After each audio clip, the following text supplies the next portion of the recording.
Just to be clear, Trump's push to end birthright citizenship is racism. Just racism. Hi, I'm Evan, this is Black Academics, and today we're going to be talking about the 14th Amendment. The 14th Amendment was ratified in 1868 as the second of three Reconstruction-era amendments ratified after the American Civil War. The 14th Amendment actually has 5 sections, but the first one is the only one that's relevant right now. The first section reads, "All persons born or naturalized in the United States and subject thereof," we'll come back to that subject thereof, it's important, "are citizens of the United States and of the state wherein they reside." Section 1 of the 14th Amendment explicitly overturns the 1857 Supreme Court case Dred Scott v. Sanford, which held that American citizenship did not extend to Black people. So to be clear, the birthright citizenship guaranteed by the 14th Amendment is why descendants of enslaved Black peoples are citizens and have voting and civil rights today.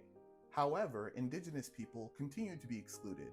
The 1884 Supreme Court case, Elk v. Wilkins, held that Native Americans born on reservations were excluded from the 14th Amendment's birthright citizenship. The logic was that because tribal nations were sovereign entities, the reservations that they governed were not under United States jurisdiction.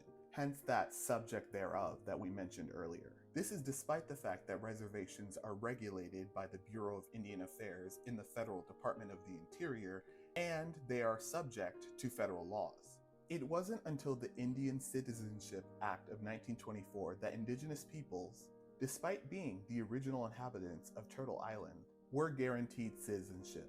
However, birthright citizenship, regardless of your parents' status, for non-white folk, was established in the 1898 Supreme Court case United States versus Wong Kim Ark. Born in San Francisco to Chinese immigrants, Wong Kim Ark was denied re-entry into the United States after traveling abroad because of the Chinese Exclusion Act. He challenged the American government's refusal of his citizenship, and the Supreme Court agreed with him. The majority opinion explicitly states that to deny his claim to birthright citizenship would mean to deny the claim of all the white natural-born citizens.